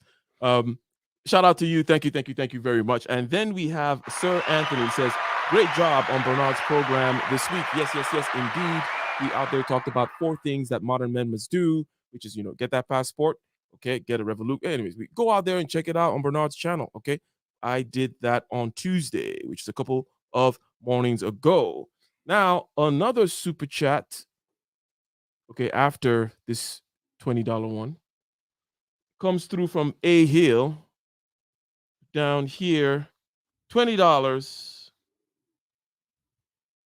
Saying more of this often, please. Now, that is very surprising to me, to be honest with you. No, I don't know that you're aware how when it comes to trading, understanding Bitcoin, and all that stuff, it almost sounds like a foreign language to a lot of people. I've just been exposed to it just because of the nature of what I do as a consultant and everything that I do, that I get to hear these terminologies, but I've just kind of been reserved. And my investment, as I mentioned, is in real estate. But understanding Bitcoin and cryptocurrency and things like that is in need of being, like we say we do here, we granulate stuff, right, and break it down to small edible spoon size pieces of information. And I think that this is helping a lot of people out there, to understand that, hey, you have to understand that these graphs, they're going up and down, they mean something. And typically you show a graph to anyone, it just represents something went high, something went down, and that is about as where most people's knowledge and information stop about charts. But understanding that that's a point of resistance, this is a point of support, looking at the candle saying, hey, there's activity. And especially the whale one, I mean, that's huge right there, because a lot of people might say, whoa, hold on a second. What if a whale just jumped in the pool right now? Let's be strategic here. Let's wait for the water to settle down a little bit. Exactly. So there's something called a market cap of any particular asset. The market cap is the total number of dollars that market represents. So we have 10 Bitcoins and they're worth $10 each. The market cap is $100, right? So the market cap is the total number of dollars, okay, that the market represents. So generally speaking, if the market cap of anything is low, okay, it's going to be high volatility. Right. Okay. Why? Because anybody can think about it as a shallow pool. A shallow pool, you jump in, splash, right? Oh my God! Somebody just bought $50,000. Boom! All of a sudden, the price just changed. Somebody just sold $10,000. Oh my God! The price, that kind of stuff, right? So any little thing is felt in a pool, in a shallow pool of liquidity with a low market cap, which happens for some of these new coins, right? Which we're not going to get into that whole world of crazy coins and NFTs and rug pulling and scamming, okay? But when you have a low market cap, and again, the reason I'm bringing this up, I said a lot of the liquidity, the water, the whale analogies work a lot great for the markets, okay? So with this low liquidity, anybody comes in, boom, jumps in and splashes things. But if you're trying to move the whole S&P, market, I don't care if you're a big ship, it's going to still be tough, right? For you to move the market. So there are levels to this whaling activity. Of course. And I think that the answer here to Dee's question about how does the whale know what to do? The whale is doing technical analysis, okay, about the activities of himself and other whales, okay? And then the additional thing that in other words, the whale is just another trader like you, but their trades actually move the market. Okay? So that's the only difference, right? So they're not doing anything shady. As you said, you were like, can people manipulate the market? I'm like, yeah, everybody in the market is trying to manipulate the market. Right? Everyone in the market has an agenda. There's a price they're trying to make it go to, and they'll do whatever they try to nudge it there. Okay, but the whale's purchases and sales actually can make the price go up or go down. They can cause FOMO, right? Stimulate some kind of FOMO, and then cause a trap for people to get, and then boom, you get smacked. Or they can short you. They do all that kind of stuff. And in places like cryptocurrency, where you have a couple of $1 billion, you can actually do all you're going all around decentralized fight. You're going crazy right now. So let me make something clear now about maybe some pieces of advice. This is not financial advice, by the way. And by the way, I do appreciate that you guys actually appreciate this, because I was like, somebody told me like you should tell people about technical analysis. I'm like, what? No, I don't want to know that crap. But let's give me some fundamental advice right now with regards to the place that the market is going to go next. Okay. There is Bitcoin and then there is Ethereum. These are the two top people, right? You should know those two at least. Okay. Now, with Elon Musk buying Twitter and with Jack Dorsey being now you can do some research at Jack Dorsey and Bitcoin. Jack Dorsey owns what does he own? Cash App, right? Yeah. No, I know that Venmo's owned by PayPal, but that's Cash App. Yeah, Venmo's owned by PayPal, whom was Elon Musk stuff before, but Jack Dorsey owns Cash App. Confirm in the chat, please. So Jack Dorsey owns Cash App. Cash App is tied in with the Lightning Network. The Lightning Network is actually a layer, what they call layer 2, right on top of Bitcoin, okay, which allows for the quick transaction, the quick moving of value on the Bitcoin network, okay? So if Elon Musk too with Dogecoin, right? He's a crypto kind of friendly guy. And Tesla, does anybody know? Anyone can Google right now. Maybe you Google, how much Bitcoin does Tesla own? How much Bitcoin did Tesla buy? Okay. Because we're talking about corporate adoption.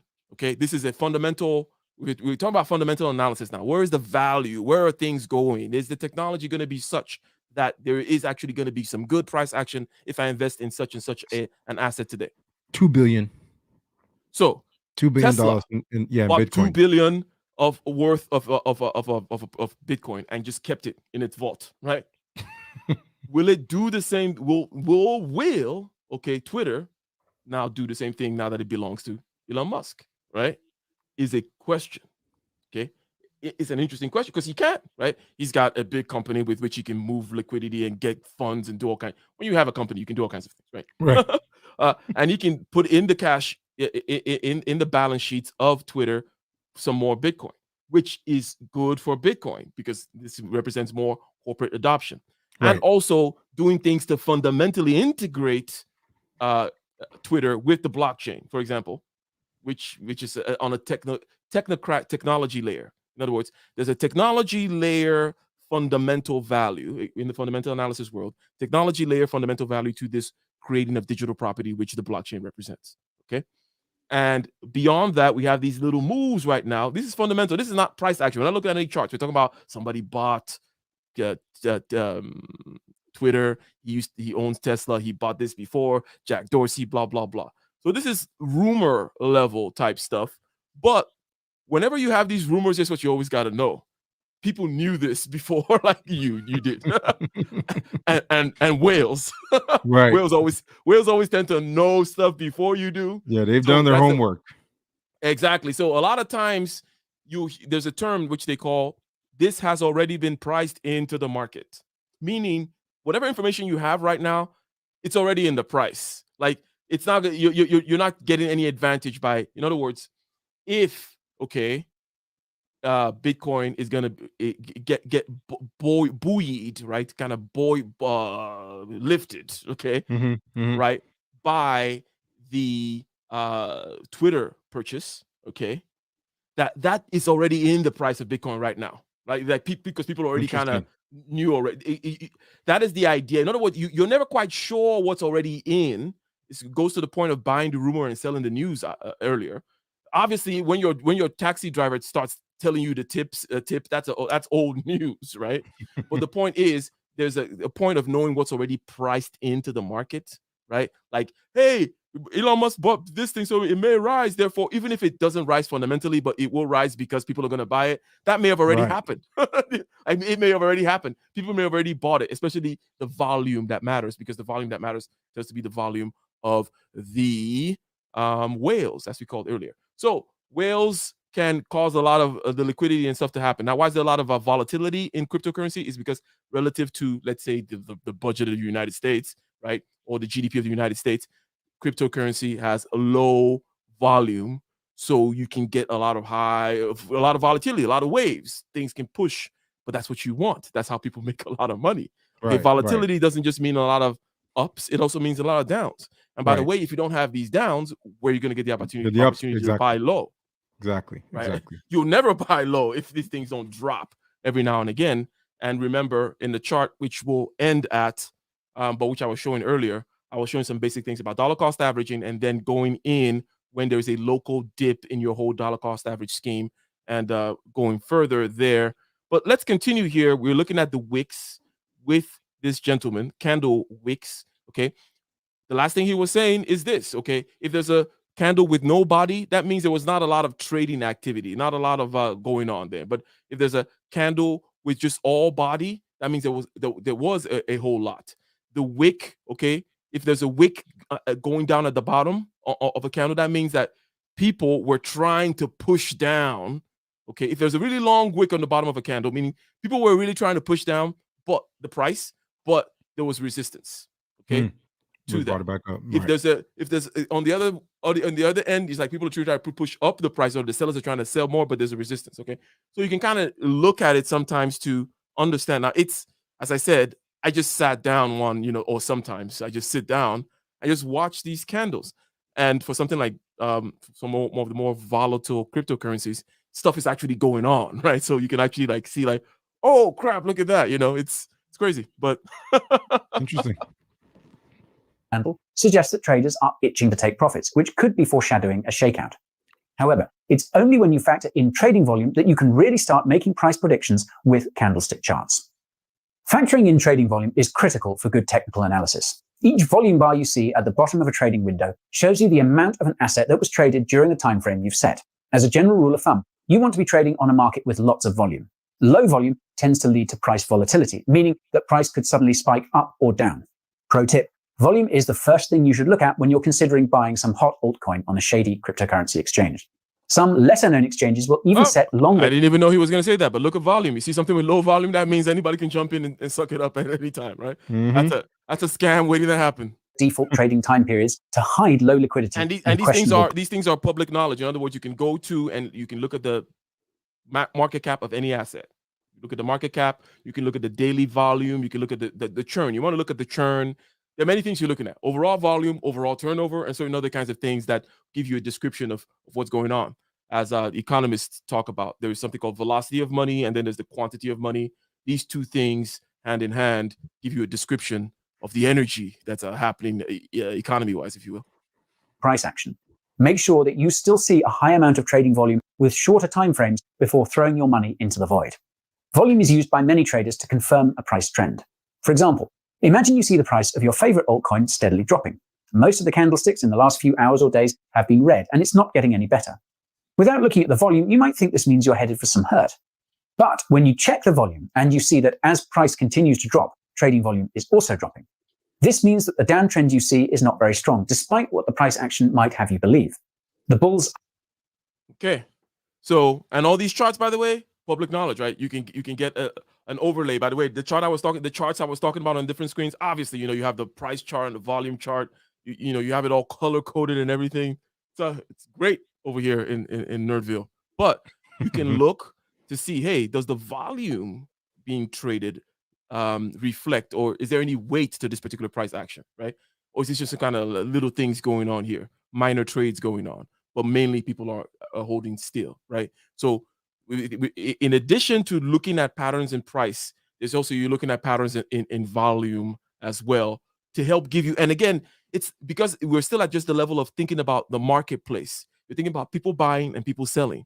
So right. It's not such a stretch when you look at these things and be like, what's going on here and what's likely to happen next? Okay. The point is, it's not complicated mathematical equations. It's more like a new neighborhood that you went to, and you just have to learn the new people. Right. You have to know who's the gossiper in the neighborhood, and exactly. So it's nothing new. It's just time soaking in this neighborhood of, okay, this is a market, and what do these charts tell me? And so, how do these I have charts a question. reflect? Go ahead. What would you tell everyone listening or watching if they were asking, where would be a good place to start to learn and view some of these charts and understand? What would you tell them? Okay, this channel, depending on, so the channel we're reviewing right now, which is Coin Bureau, okay, is a great channel for technical and fundamental analysis, but strictly on the cryptocurrency arena. Okay. Got it. Now, if there's maybe later on I'll put it in the description. In this, it's called the school of trading or something like that. If you want to do something more on the stock side of thing, on the traditional markets, okay, there is another. I think it's the Institute of Training, like IITT something, whatever. Like it's this English guy, okay? He's on YouTube, okay? And the people and YouTube is such that you type in, Institute of Training, comma, blah, blah, blah. And then you see this English guy. Yeah, that's the guy. He does it pretty well. He used to trade at Goldman Sachs, right? And so he has professional experience. He has professional experience, and he'll give you, he says he never does technical analysis, right? He only does fundamental analysis. At that point, it's a question of definition, okay? It's just, in other words, the pros look at technical analysis like, oh, these freaking kids coming in, looking at whatever. It's like, because the pros are actually looking at the balance sheets of a company, right? And they're going deep into an industry. They're looking at the charts for freaking coal that was transported between Indonesia and XY, and all these patterns. They're looking at all these patterns, right? And have a longer time horizon, okay? And then they use technical analysis to determine when to change or shift positions, right? In other words, technical analysis is just like when this happens, then I'll do this other thing that was in my plan. When this thing other happens, then that means I'm on step 7 of my plan. But my plan was created independent of technicals. It was created based on fundamental, but the technicals are going to represent stages in when I'm going to buy the rest or sell this percentage. You get the point, right? I'll sell at this point. That means I've already bet a long time ago that's going to get to that point, right? That kind of a thing. Right. You knew it was coming. I knew it was coming. The technical is just a signaling tool for me. So he does a pretty good job of that. Now, since 2020, what I've just been doing is listening to a bunch of these podcasts. And also on a daily basis, I would listen to Real Vision. Real Vision is another one. It's a YouTube channel. Go out there, everybody right now, type in Real Vision, okay? And it's by Raoul Pal. He used to also be at Goldman Sachs.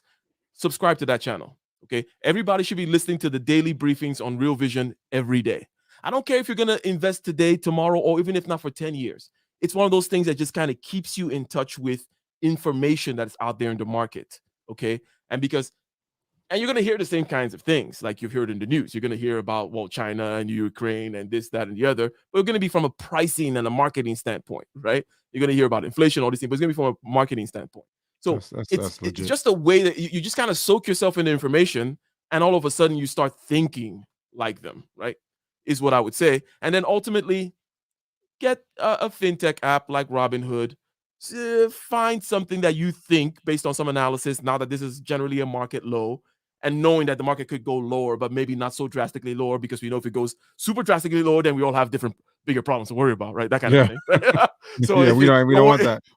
We don't want that. And if it goes there, big deal anyways. Now we have other problems, right? So point is, you maybe start looking at some particular stock like that and be like, hey, let me dollar cost average and look at the charts of this stock and follow people who do technical analysis on this stock on YouTube. Is a way to then put skin in the game that'll really then pull you along on this journey, is what I would say, if that helps. Okay. Are standing by. And once the volume drops low enough, volatility kicks back in and the bulls are off to the races. The same is true if the price is rising and trading volume is decreasing. This means that there's only a matter of time before volatility. That's a clear sign that someone's someone's fooling you. So trading volume, okay, is like how many people, like if the price is rising, but it's because of one person buying, like one guy is buying and lifting the price up. It's not like all this thousands of transactions happening or whatever. Then obviously a whale is tricking you. Volatility strikes, and that could bring a strong reversal in price. And it's not going to be one person, but it's going to be reflected in terms of the volume. Of course. Action. Now that you have a solid grasp of candlesticks and trading volume, let's take a closer look at some of the common patterns found in trading. If you've ever seen an expert trader in action, you know they love to draw lines as much as the Fed loves to print money. When traders draw lines, they're normally looking for 3 things: support, resistance, and a recognizable price pattern.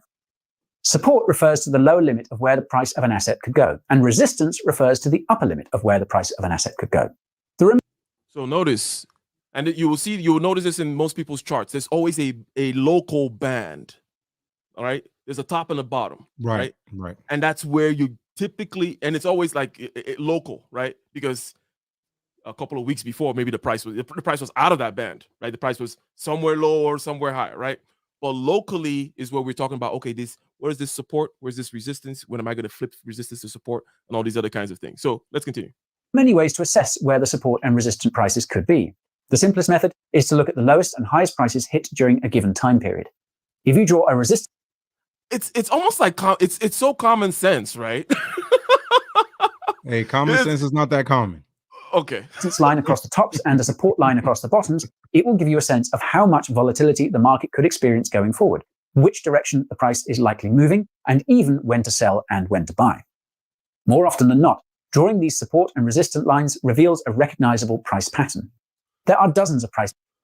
Remember those triangles I was showing you? Mm-hmm. Right? So that's a symmetric one. Is another kind of triangle, another triangle. So it's like, this is not the first time people have seen these battles between buyers and sellers, because these overshooting, oh, I'll buy this price. Oh, no, but maybe not this one. This one's too low. Oh, no, this one's too high. They're doing that, right? And when you see this pattern, then there's a chance of what it's going to do next. For example, remember when we said this can't go on forever? In this case, it broke down, right? So typically, it took a big dip after that. But anyways, so he's actually going into a lot of the things which I've already said, and I think that's good because we're kind of seeing it again. We built an intuition of it about, hey, people don't want to buy the Apple at $10, but if it breaks $10, before I know that it has actually broke it, I want it to come down again where people refuse to sell it lower than $10, and there's nothing the market can do about it. Then now it's a support level. Then I'm like, okay, boom. Then I start buying, typically. Right. Well, no, what I mean is, if what I'm trying to say is, okay, I think this price is going to go up. I'm like, oh, it's going to be definitely more than $10. Now that I see cross $10, flip that resistance to support, then that's when I'll start buying, that kind of thing. Patterns, and most of these have stood the test of time, continuing to repeat themselves in every market ever since Honma Munehisa first defined them almost 300 years ago. Of all these patterns, triangle patterns are considered to be the most reliable by professional traders. Triangle is created every time support and resistant lines converge. The two most common triangle patterns are ascending triangles and descending triangles. In an ascending triangle, the resistance line is more or less flat, and the support line is angled upwards. In a descending triangle, so an ascending triangle, okay, basically each time this argument happens, they go low, they go down, but they have a higher low, right? There is a higher price. In other words, the sellers are actually winning this argument, right? There's a higher price because basically, if you see this chart here, right? This is a chart just written in candle way, but it's going up. It hits here, comes down, hits here, comes down. Every time it comes down, it's coming down higher, right? So the price is doing this. What do you think is going to end up happening? Hence, there's a percentage chance that this kind of pattern goes up, and the percentage is higher that it goes up than down. And if you ask yourself, well, it makes sense, right? It does. I mean, when you break it down, it does.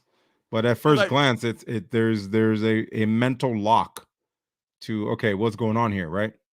Yeah, but again, this is not the sun or billiard ball, so it's not 100% chance, right? This is not Newtonian mechanics. It could actually do something crazy, and all of a sudden, it's getting higher lows, and boom, it just goes all the way down. You're like, what just happened? Like, it was doing all this, and then boom, down. But that's why it's always a percentage chance, right? So you're scratching your beard, that's right? The risk. That's a risk right there. The exactly. Risk it's never 100%. Never 100%. You're like, what's gonna happen? Okay.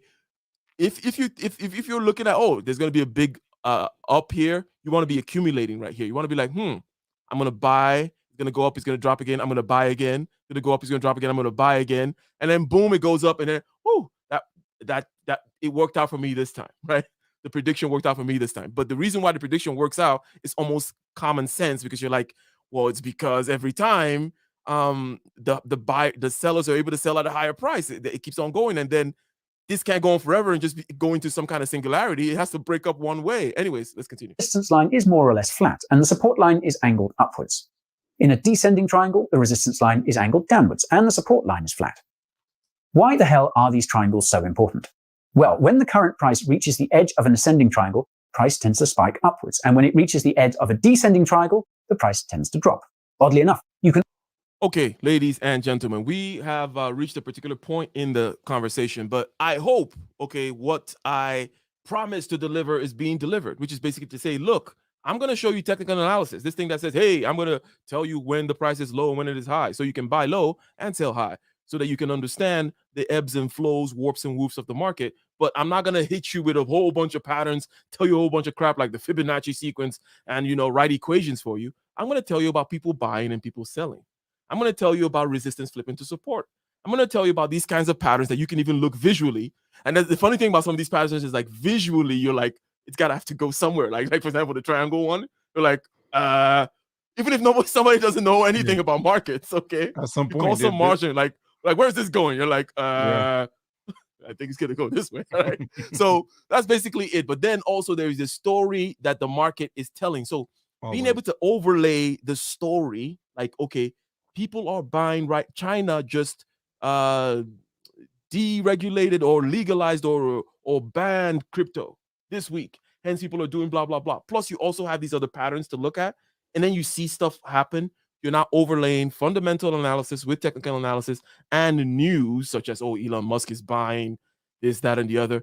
That's how the game is generally played. Okay. I don't want to go too much further. Maybe we'll continue next time. Okay. Okay. But I wanted to go back to the chart, to the, this little screen sharing thing, if I can make it work. And then we'll just kind of do a quick recap here. Okay. And again, I am not that type of nerd. Anyone who knows my channel knows that if I can do this type of thing, anyone can do it. Because I'm not that guy. I'm not the guy sitting in there with spreadsheets and doing that crap. Hell no. Hell no. That's not me. Okay. But in other words, I'm more of an intuitive person. I like to grasp the fundamental idea. And when it starts being like, oh yeah, then 2 + 2, I'm like, I already know what 2 + 2 is. I'm not doing that. Okay. Like I don't want to do any real quick, work. before you get to the chart, someone asked a question in the chart. It says, you said earlier that home equity can be leveraged to acquire other property or start a business. What about leveraging it to invest in the market? Well, that's by D Django Geek. I have collectively somewhere around close to $600,000 in equity, and my wife and we make our decisions together, and the stock market is investing in stock and things like that is something that we've talked about on a very light scale. We like the long-term, what's the word? The long-term satisfaction that comes with, I have a property, I put it for rent, I only owe, a couple $100,000 on it, and it's worth almost 700. And I know at any time I can flip that, but we have one of our properties, we have a year, and after a year it becomes officially listed as a rental property. And what that simply means is that if we decide to sell that property after 5 years, the government could take up to 15 or 20% as tax money, because it's a rental property and profits and whatnot. So our plan is, we're debating if we're going to sell it, but to invest into the market. It's not something we've talked about in great lengths to say yes or no. But of course, if you're holding $400,000 or $500,000 cash in your hands, and you decided to invest $10,000 in the market, maybe you can get away with that. But it's something that we haven't talked about to the depths of saying, yes, this is what we're going to do. So I hope that answers your question. Oh, it makes it clear to me. Hope it answered the question. Also, there's somebody talking about Bitcoin being high, which I believe is what I highlight on the screen. So you would have to go look into the fundamentals of Bitcoin. Okay, look at what the market cap of Bitcoin is and where it could go. Right.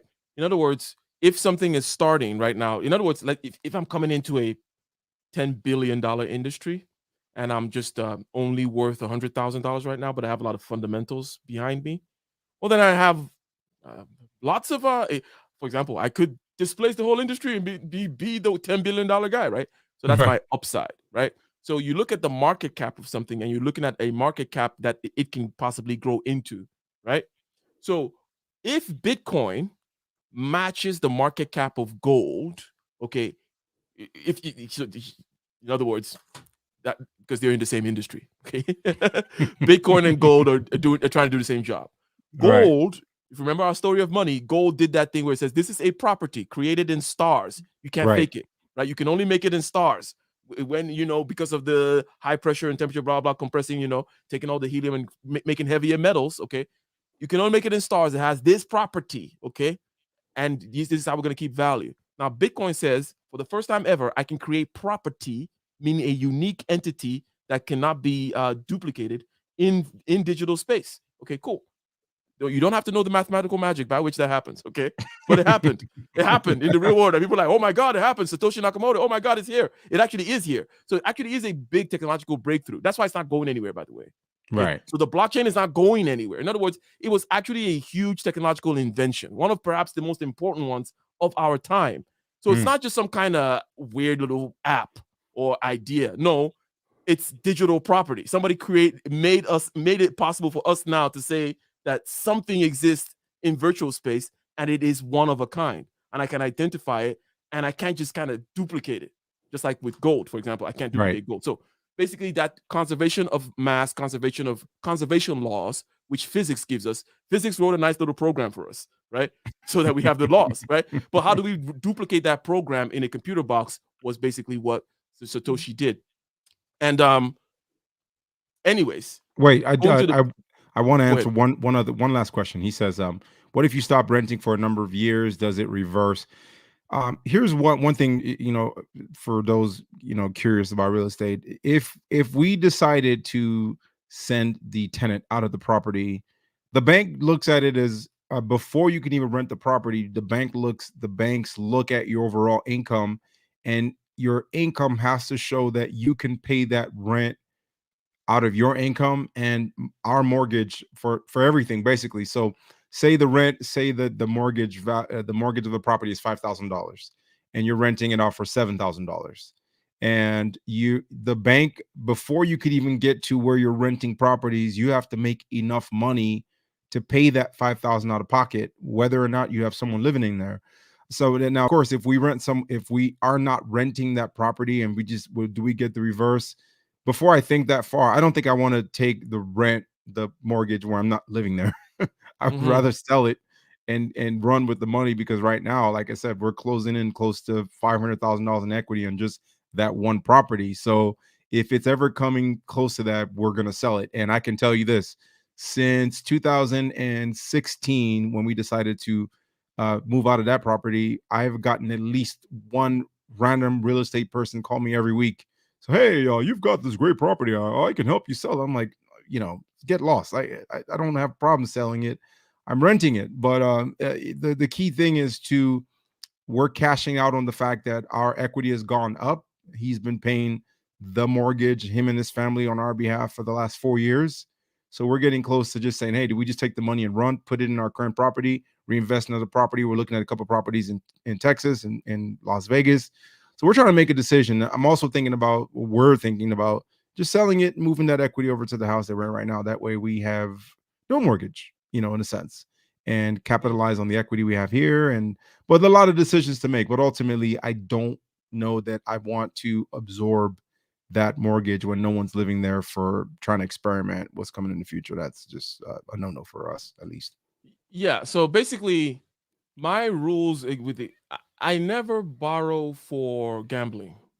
There you go. Right? Not even for Bitcoin, like not even for something where it's like really, really high upside, right? So, and when I say that, that is, in other words, you're always looking at your debts, and you're always looking at, I always talk about all these money lanes, right? All these different lanes of money that you have. Right. One of the lanes is your debts, right? And if you're doing certain kinds of behavior, okay, on the Bitcoin side, on the edge of town, right?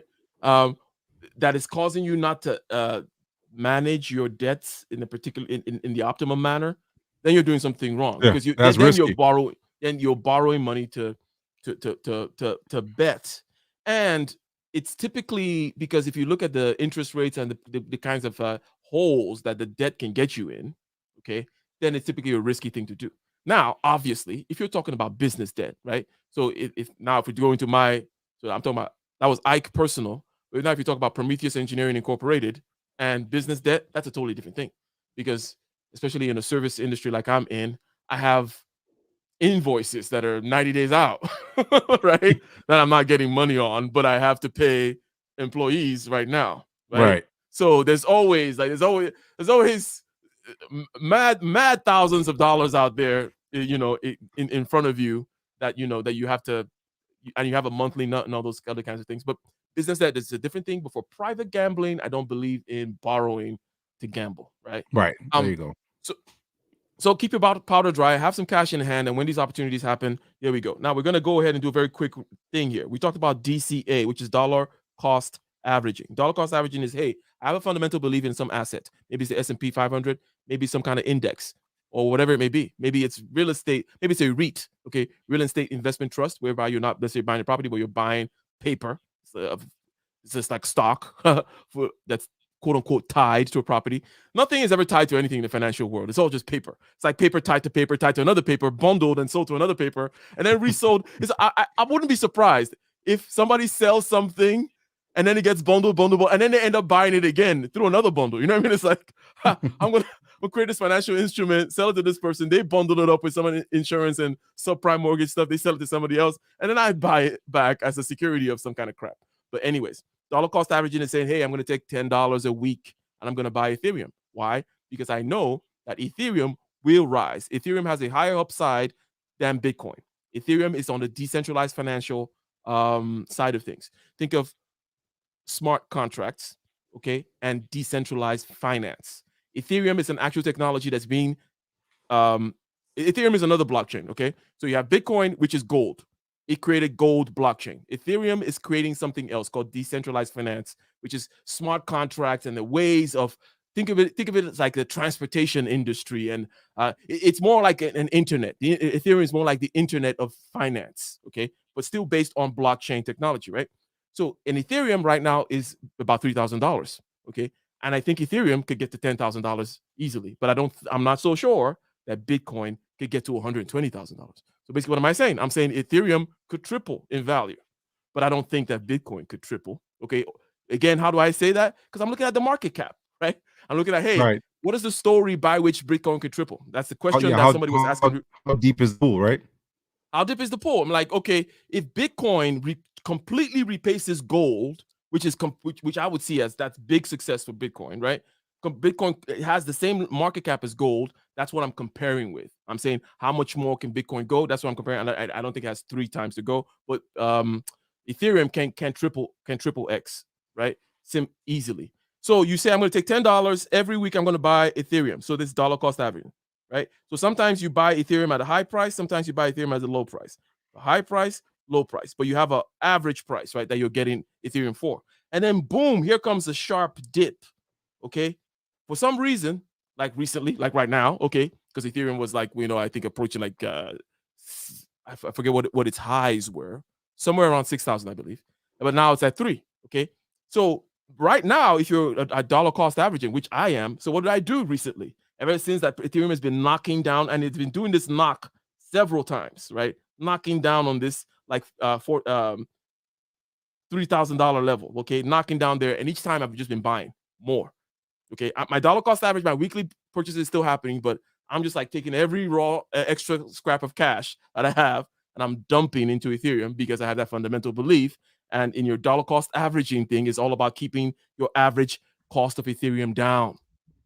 Okay, you want to keep it down, so you're buying every week, but then when you have an opportunity to buy more at a lower price, you get thereby reducing your average. And as long as your average cost of Ethereum is higher than the price of Ethereum, you're on the positive side. Easy, right? my average cost of Ethereum is 2,000. Price of Ethereum is 3,000. I'm still good. I continue with the plan. Okay. So, and then we talk about certain patterns like ascending and descending triangles. Okay, which you have to do with resistances and supports. We talked about flipping resistance to support and the fact that these things have chances of going up or down. We talked about the different ways in which it makes sense that, hey, this triangle, where's it likely to go? Well, it's likely to go up. How about this triangle? Where's it likely to go? It's likely to go down, right? So, and these patterns happen time and again in the marketplace, and this is how you can start to get into it little by little. And I would say, go somewhere that is where there's volatility, like, but not so unsafe, such as Ethereum, for example. Ethereum or Cardano. Let's just say Ethereum, the safest. Ethereum kind of like being the safest right now, okay? And you just start throwing, maybe it's $5, maybe it's $1. Believe me, okay, it is worth it if the story is at least likely. In other words, if Ethereum is going to win the DeFi thing and it's going to go up, it's going to triple in the next few years. then it's better to have thrown that dollar in there than to have it eaten away at a 8.5% a year, right? So this would be my advice. And then once you start dipping your toe, it starts to pull you in more. And then you may not get to the point where you're spending your nights looking at candlesticks, okay? But you'll start to Hey. get more interested because you're like, hey, like this, I just tripled my money. Well, like or like your sister, she made like $4,000. Then next thing you're gonna start looking more closely. But fundamentally, it's not stupid. The last thing I'm gonna say is this: there's no such thing as what somebody should do with regards to buying or selling right now. The question is always, what is your cost basis?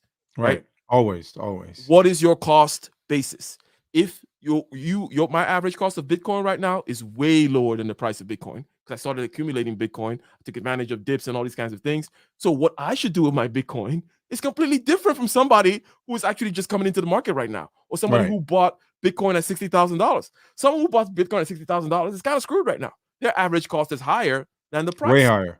Right. So by using this very simple metric, average cost and where's the price, you can already see that what to do in the market is very different for different people. Okay. But there are patterns that are out there and that they're relatively easy to understand. But ladies and gentlemen, okay, we are gone until next time. Now, shout out one more time to the super chatters.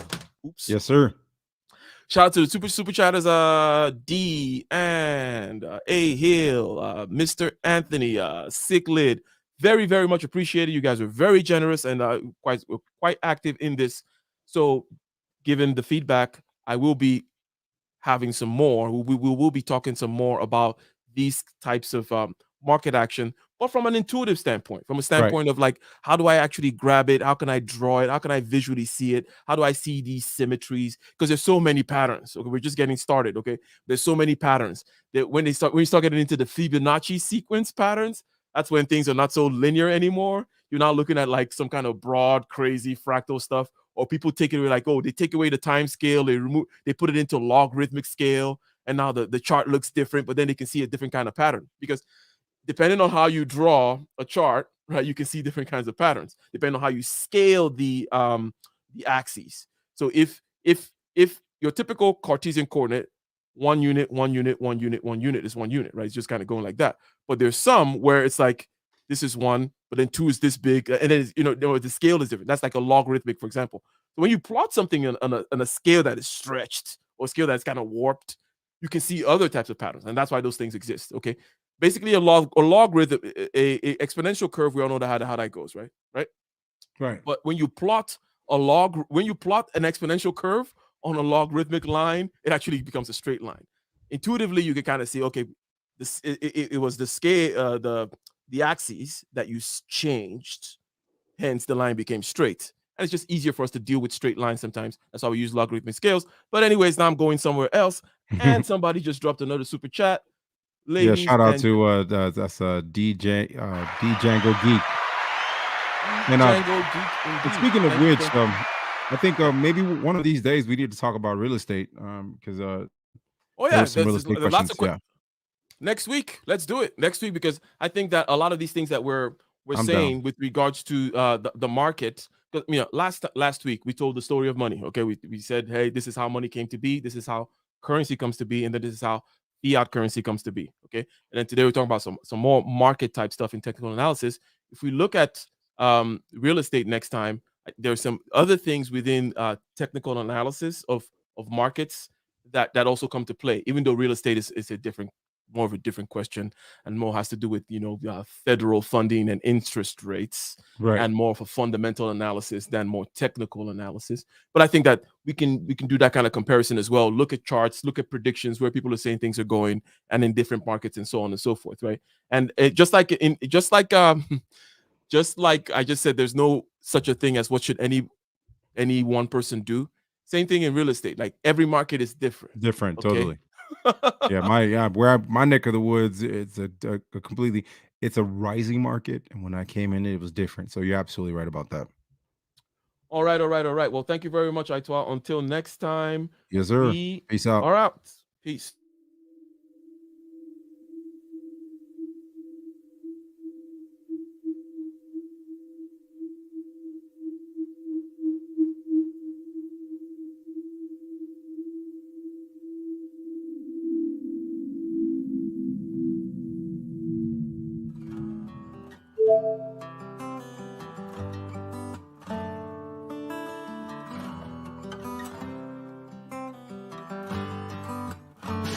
in the den of iniquity. Vicinity no pretty, calamity fi hit we any moment. What's a pity? Tomorrow never certain. What was behind the curtain? The face of evil smirking with that shifty eyes averting. It's not a steady bubble, that either pop or topple. Many will fall and stumble. Let the dozers gather rubble. From LA to Colorado, Guinea to Burkina Faso. Cannons could reach the towers and the troops will storm the castle.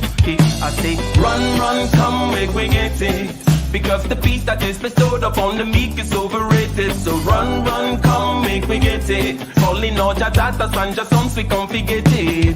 I say, run, run, come, make me get it. Because the peace that is bestowed upon the meek is overrated. Lord, run, run, come, make we get it. Calling all your daughters and your sons, we come forget it. With the rubble steady rising, and hearts are compromising. Convictions here are stifling, making evil appetizing. The fists are steady forming, and countenance is falling. Defenses are withdrawing, possibilities are falling. In these your circumstances, evil will make advances. Pick up your sword and lances, and be sure to take your stances. Victory is never promised, the battle is upon us. Gather the brave and honest, and the righteous in your corners.